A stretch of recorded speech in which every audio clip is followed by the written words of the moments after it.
There's rumors going around that Delilah's filing for legal separation over your goatee. There's a rumor about my goatee? Slow news day. Don't worry about it. I got it handled. Took Jimmy's advice, told Delilah that I am willing to compromise. So you're shaving half your face? No. Delilah is making an online poll for my coworkers. So whatever you guys decide, she'll agree to. Which, basically means I'm keeping my goatee, Team NCIS and all that. Casey? Sometimes change is good. Yeah, I guess that's the that's the constant thing in a marriage. It's there's always that the compromise. I don't know. I guess Delilah just feels that it's time for Tim to shave his goatee, and Tim's very protective over his goatee. He feels it shapes his face, as Katrina agreed with, or Knight, I should say. As an owner and a guy with a goatee, I can say that it is very important, and it does feel like a third child a little bit. What happened was we did a show many years ago where Harmon's character Gibbs and I were basically kidnapped and were held by terrorists on a ship for months at a time, and we had all had to grow, Mark and I had to grow beards during the summer there. They called us and said, we want to come back, and it's 3 months later and you guys have been in captivity and all this. So grew this big beard, and towards the end of the episode, I remember our showrunner coming down and going, we like the facial hair a little bit. I think we can keep the goatee. Maybe we start a goatee from now on. So that's how that happened. I was so excited by the fact that I could grow facial hair and keep, a little bit of it, because I'm one of those fair-skinned, I have very little hair kind of guys.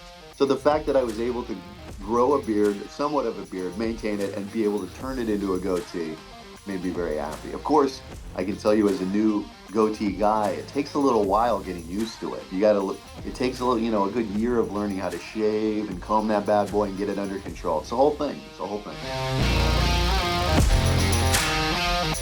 Oh, McGee is still wondering who that person is. Yes, very much so. I don't know who turned on him. I'm very upset by this.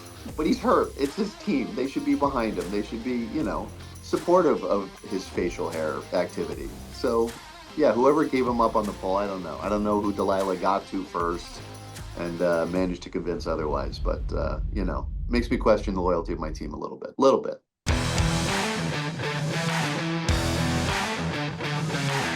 Well, I think the topic of UAPs is kind of always a to be continued. And I think that's kind of something that we have fun with in that episode, if that comes back up again, we'll see. I don't know. But it's a fun episode, it's in certain ways it's a lighter episode. We have a lot of fun with the UFO UAP stuff, and I really like the tone of the episode. I like that we're sort of in between and we're not sure and we're having fun, like, oh, it could be UAPs, could be not, and then things, and then the thing happens with Torres and we're not sure what the hell's going on, and it's I don't know, it's fun. It was a fun line kind of to play in the episode. It was a little tricky too, because it was like, are we going to play into that everyone's buying this all the way, or we're questioning this, or whatever? So it was, we all had fun with it. And I remember initially getting the script too, and us all being like, oh, we're going to have fun with this script. This is a good one. I actually really liked the bit where Katrina and I go in, or where Knight and McGee go undercover, and they're in the little circle of the UAP people and, making up their alien stories, or, that was fun to do. I had a lot of fun doing that. I was a little disappointed in Knight's undercover ability. She threw it all on McGee, but that's okay. McGee knows what to do. We got through it.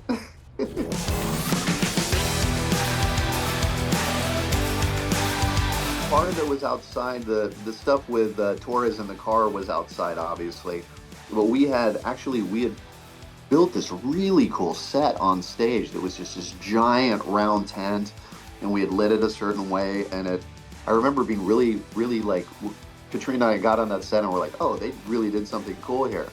And we also had, besides our guest actors who were awesome, we had a group of kind of background players in that particular scene, and they were so good. They were so good. They were with it. Sometimes you do those things and you never know quite how what's going to happen with her. It was fun. We just had a blast doing that scene. We really did, and I'm not just saying that. It was a lot of fun. Katrina's great. We have fun playing together on screen for sure.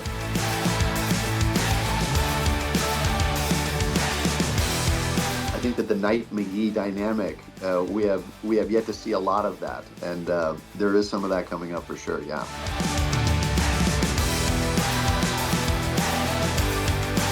We have definitely had conversations about UAPs and the possible existence of, and you know what that could all mean. And I don't want to give anyone up, but I can tell you that we do have a cast member that is very certain that aliens exist and have been here, and then yes. But I can't give them up. I can't give them up.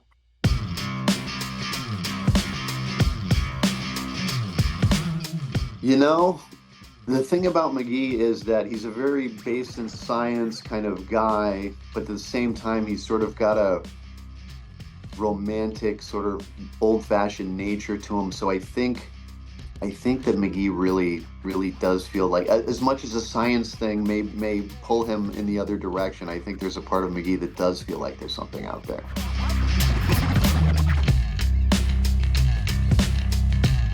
Okay, show of hands. Who thinks it's aliens?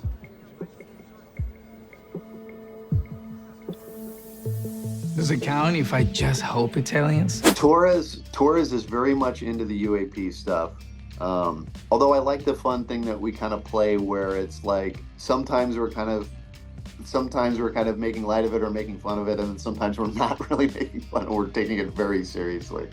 So no, I think it's fun. I like everyone's sort of different reactions to the whole thing. And I got to tell you, also, I know I was talking about it was like a light episode, but the fact that, or a lighter kind of fun episode, but I think that's sort of juxtaposed with the fact that you've got, the engineer that created this drone, having modeled it after their child, who's no longer there, and the stuff in the interrogation room talking to the AI child, basically their son, and saying goodbye, having to hit the kill switch on that thing, on the drone.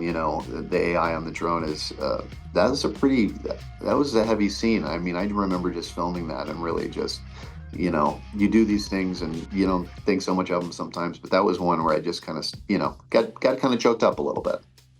So we've got the sort of light fun of the episode, but we've also got some serious stuff there too, which I think is good.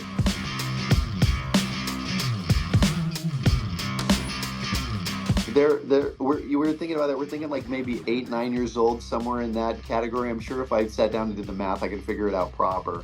But we actually have an episode coming up pretty soon, kind of a heavier Delilah McGee episode where we get into some of that stuff with the kids and where they're at in their age and them growing up and that stuff. So that'll be something fun to look forward to.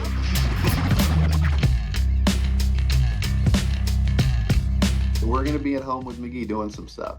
Yeah.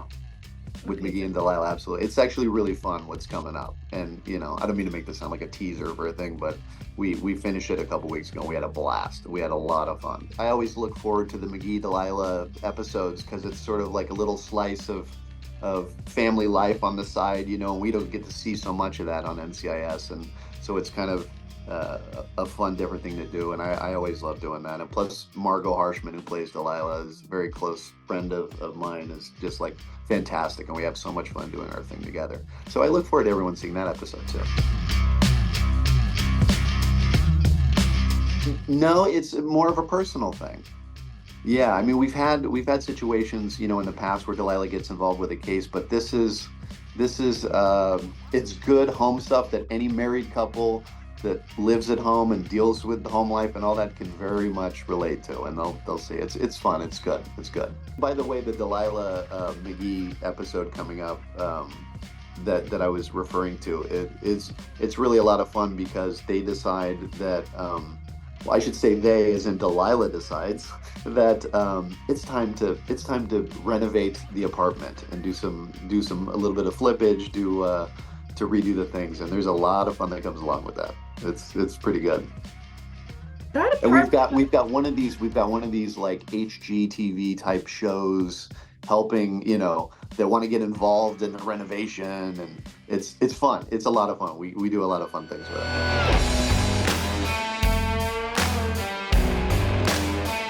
McGee's apartment, I think we've pulled 3 or 4 bodies out from under the floorboards. We've had a serial killer in a cage in his living room. Yeah, a lot of things have gone down in that apartment. I think I would probably want to renovate too with all of those things, or maybe just move out completely and find a new place. But no, they seem to be pretty partial to the apartment. So.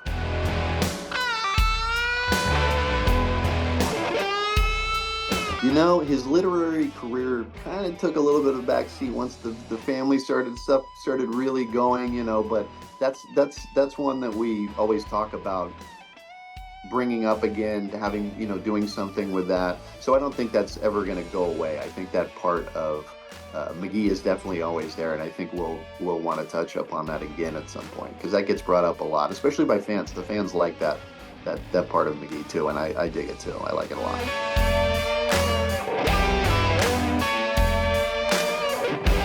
Knowing McGee, it's and the way that he has written in the past as Tommy Gem City, he bases everything completely on real life and just barely changes the names of the characters, so that I think he doesn't get sued, pretty much. So he'll probably be writing about UAPs pretty soon.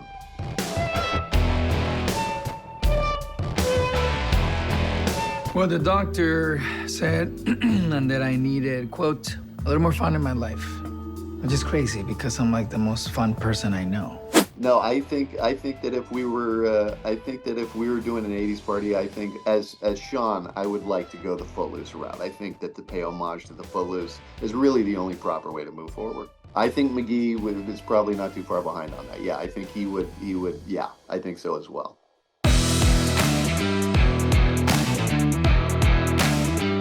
I was kind of thinking about that too. We've had this, because of everything that happened last year, obviously we've got this shortened, sort of concentrated season, 10 episodes.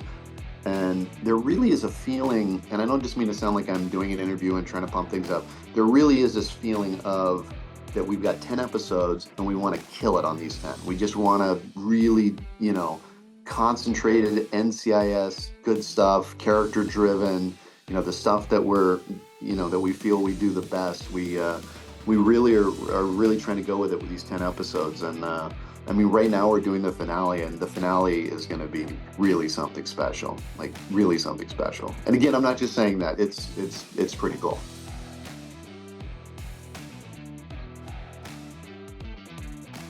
Well, I think McGee is kind of an old-fashioned romantic, so I think McGee, is behind this union. I really do, and he's, McGee and Palmer have been friends for a very, very long time. And also Palmer's character lost his wife. He's a single guy, bringing up his daughters. So, and Knight is such a terrific character that I think for them, and also it's kind of not necessarily the odd couple, but it's like, not everyone would expect those two characters to get together necessarily. So it's kind of I don't know, it's kind of fun. It's not so obvious, it's a little different.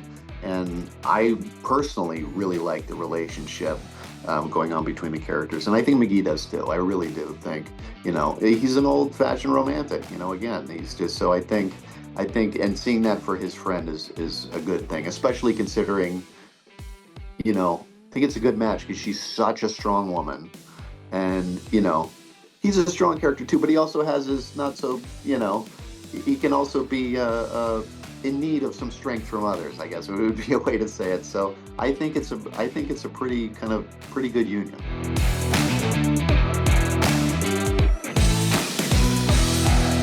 Well, probably nothing too extravagant, because I have a feeling McGee is on the cheaper side. He doesn't want to spend too much money, or he's going to make, Palmer pay for it or something like that. He may bring some coupons that may be a 2-for-1 at, one of these establishments that I can't say any of their names, but yeah, maybe they go for the Grand Slam breakfast, the Rudy Tooty Fresh and Fruity. I don't know.